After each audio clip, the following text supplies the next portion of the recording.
Hey everyone, this is Mohammed Rahman, and this podcast is going to be about influencing lawmaking.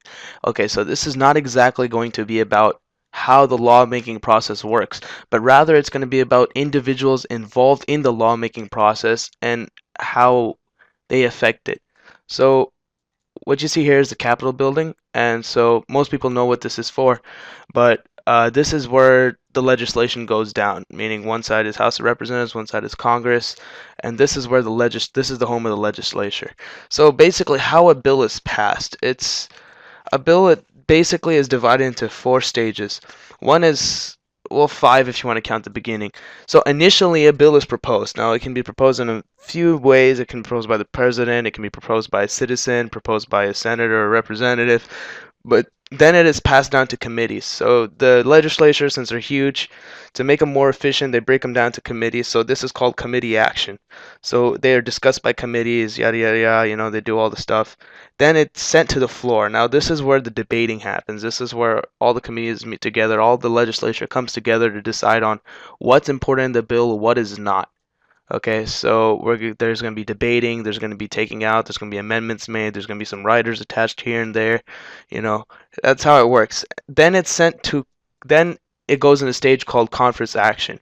So in this stage, you're going to have conference committees who basically connect the Senate and House of Representatives so they can finally work out a final bill that they can propose to the president. So this conference action is actually it's a committee group that's an integration of the House of Representatives Senate so they can work out something.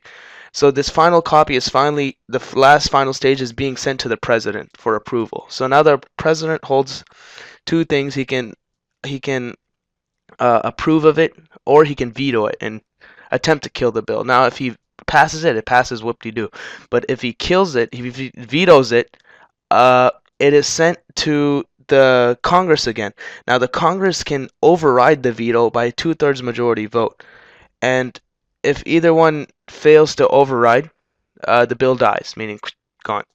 So now there might be a few. Now there's few names that you might not be familiar with about who is involved, what's involved, and so that is what this presentation is about. So this presentation is about who's important, why are they important, and how do they affect the lawmaking process? Why is it important? So first we're going to start off with the representative. So a representative is a member of the House of Representatives, and there are 435 total members. Now the requirements for election for a house for a representative is he has to be at least he or she has to be at least 25 of age. They need to be a citizen for at least 7 years, and they need to be a resident of the state that they are being elected for. So I can't be living in Georgia and run for New York. It just doesn't work that way. So these representatives, what they do is that they represent the people. People vote them in. So they form committees within the House. There's different committees. There's standing committees. This committee, that committee. You know. So they serve different functions, but overall, these representatives, they represent where they're coming from. So of course, like for people coming from, uh, let's take region. Not southern central southern Georgia. Basically farmland, prairie, pretty open, a lot of agriculture. So let's say there's a heavy tax on agriculture, meaning it makes them tough to grow. So of course a representative representing that district is going to be fighting for, making the taxes a little easier for the people to pay or something like that. So they represent their constituents. I can't pronounce it probably, but basically people that elected them, people that the representative is representing these people from their district. So, for example, where I live in Georgia District 7. So my representative would be Rob Woodall. Okay, the next person is well, going back to the House representative actually. So these people are members of the legislature. So how they affect it? Well, these are the people that are, working on your bills, trying to bring your bills into play. And so they're important. They're critical. I mean, because without them, there's no legislature. Now, in charge of all these people is the Speaker of the House. Now, the Speaker of the House currently is John Boehner or Boehner. I'm not even. I tried. I failed terribly. Yeah.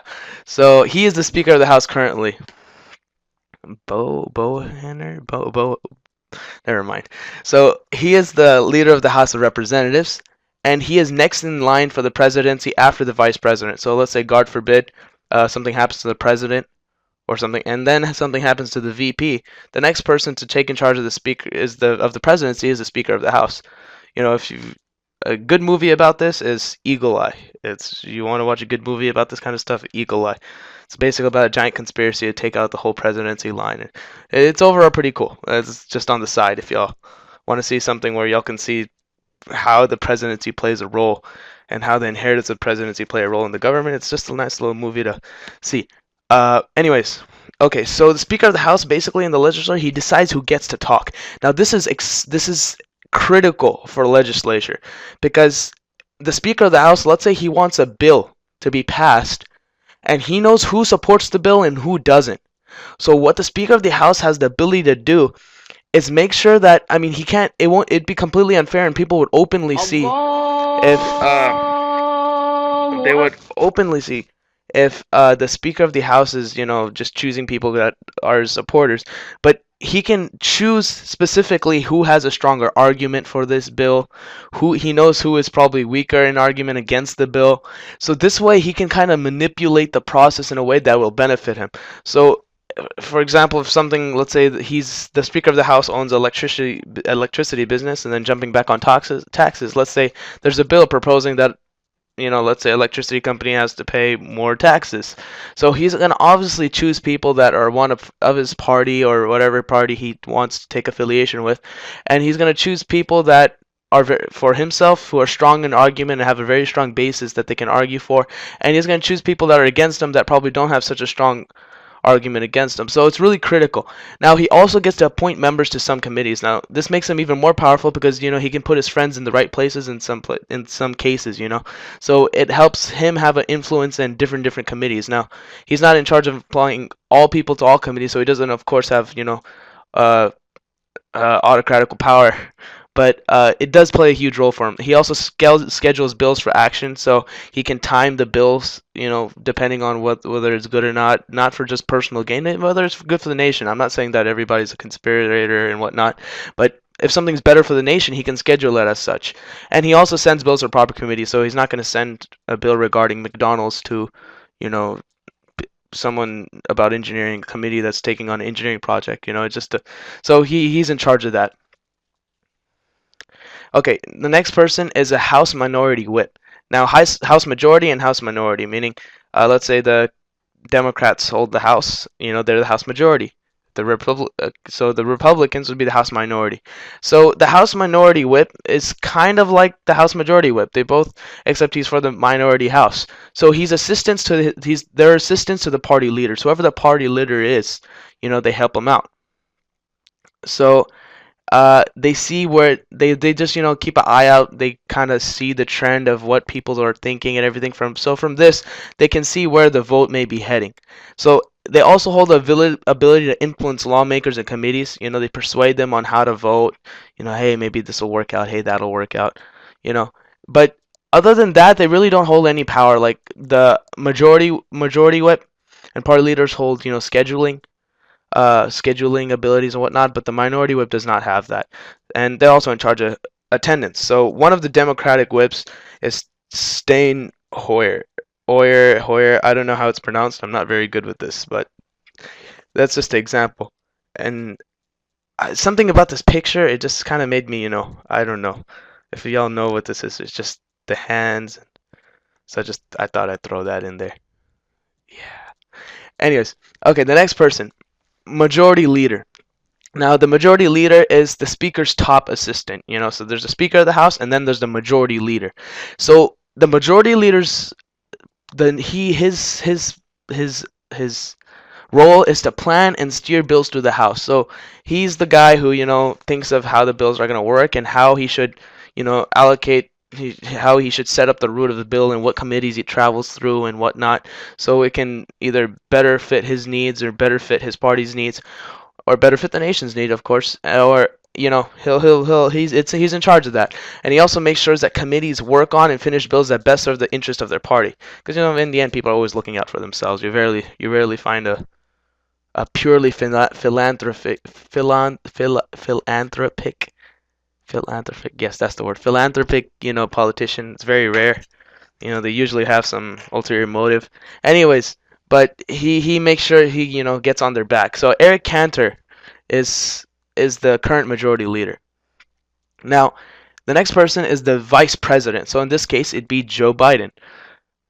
So this picture is from when he went to, the most corrupt political country in the world, my hometown, India.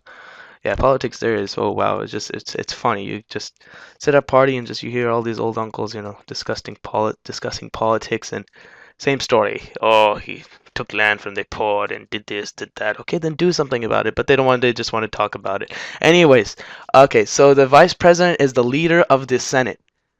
Now, as big of a name as that sound, he hardly has any power. He's more, I would consider him more of a figurehead, like a ceremonial figurehead. He's just there.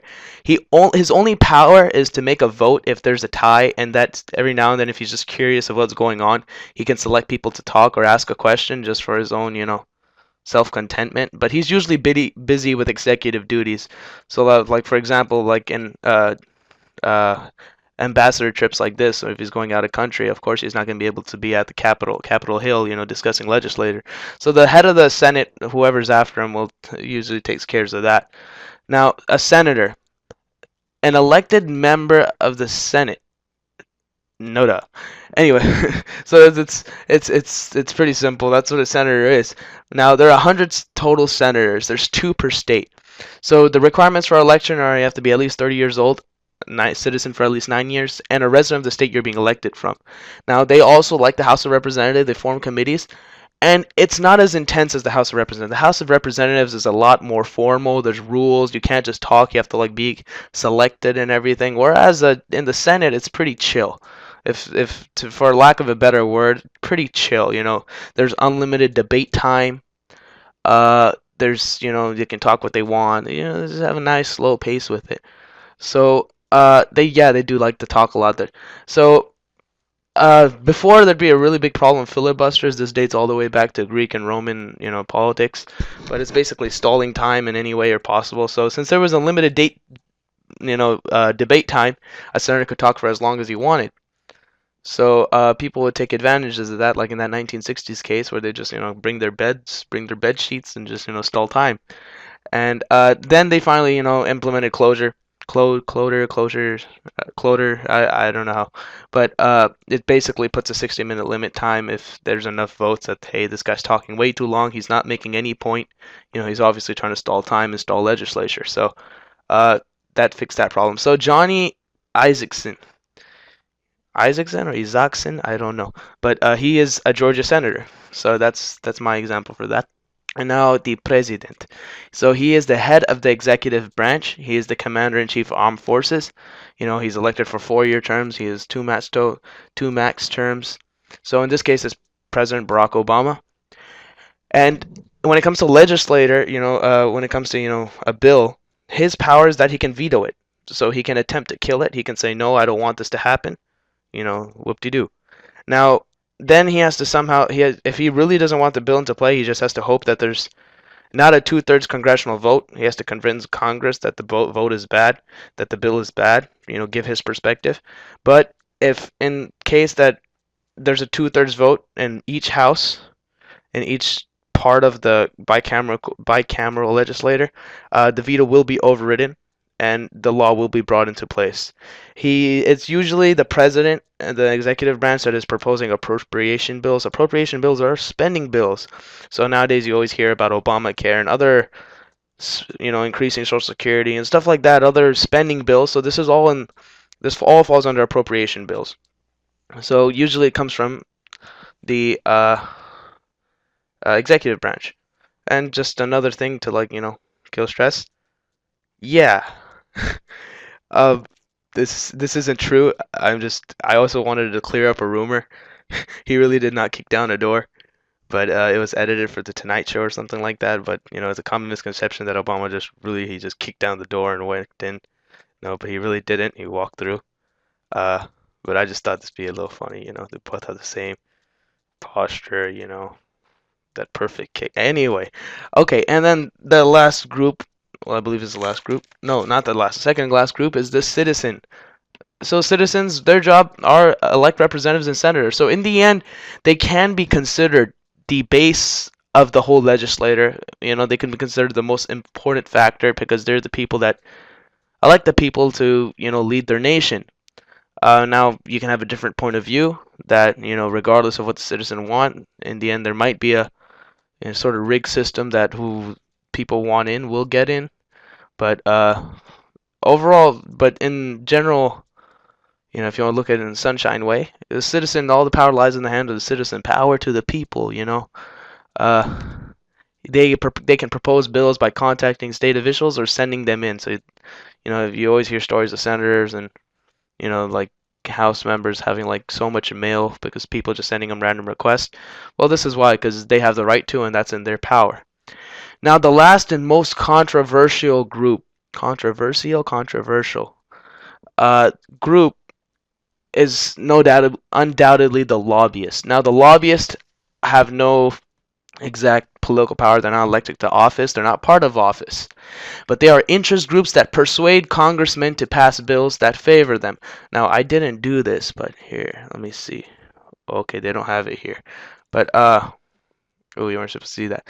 But, they are interest groups that persuade congressmen. Now, I would love to put quotation marks here around persuade because, and as much as we would love a corruption-free government, that is impossible. So persuade, bribe, all used interchangeably nowadays. But let's just stick with persuade because there's honestly some congressmen that might be honest to their cause. You never know. But these include businessmen, lawyers, doctors, science firms, unions, environmental groups, the construction groups, anything you can think of that have money and have power. So, for example, a businessman, he's going to want to lower taxes. A lawyer is going to want to make it easier for him. A doctor might want to, make him less liable for his patients. A science firm might want, there might be some, very fishy genetic research. Nowadays, everybody's talking about zombie apocalypse and Resident Evil kind of stuff. But yeah, a science firm that wants to make these kind of, experiments and whatnot that aren't exactly legal, he's going to push his congressman to make it legal, and they're going to push in whatever way they think. And environmental groups are going to obviously, do their thing. So this is people that influence the congressman. Now, this political cartoon I found here, it shows a congressman, and no one tells me what to do or say, but you see a guy who's holding a pencil that says lobbyist writing that for him. So it's showing that he's really not true to his cause. He's really not doing anything on his own. He's just doing them whoever's filling his pocket, and that's what it comes down to. So the little sneak peek that you got was this. I call it the corruption cycle. So you took this example from Dark Knight Rises. So you have this, what was this guy's name? I don't remember. Don Marino, something like that. But he's, he's the Italian mobster in the movie. This is Harvey Dent, district attorney. He's trying to bust this guy. So in this kind of case, if we could consider him a lobbyist, he would probably be the guy trying to pay him or pay the judge or pay the jury, in a way, or not just pay, quote, quote, persuade them to not put him in jail. And let's say maybe he tried to do that to him, quote, quote, persuade, and he didn't take it. Now, if we look in the corruptive way, it leads to this, it's not exactly bribe. You see it all the times in movies, but it's not just movies. Around the world, totally. It's usually dealing with lives, money, property, family. It gets really bad. But I just want to use this because this wasn't a real life example of something, that I wouldn't, so, but it basically, you see how it works. Now, not saying that all lobbyists are, mafia agents, not agents, mob bosses, Godfather-like stuff. No, but it shows that lobbyists do hold a lot of power. And nowadays, a lot of common citizens, they will accredit government failures or anything not working exactly in the interest of citizens, anything that makes the citizens less rich and companies more powerful and corporations more powerful. Most citizens will credit this to lobbyists, and it probably is rightfully a credit to lobbyists because when they're dealing with millions and billions of dollars, they're obviously going to want They're always going to use that money, use their power, use their resources to shift, make the government work in their favor. So what? They make more money and less, and what? They're more less liable for what they do. So I hope y'all learned a little something. Those are my sources where I got the images from. So uh, but I hope y'all did you understand who a few people that hold influence in the lawmaking process and how they are vital to the system and how they affect the system. Thank you.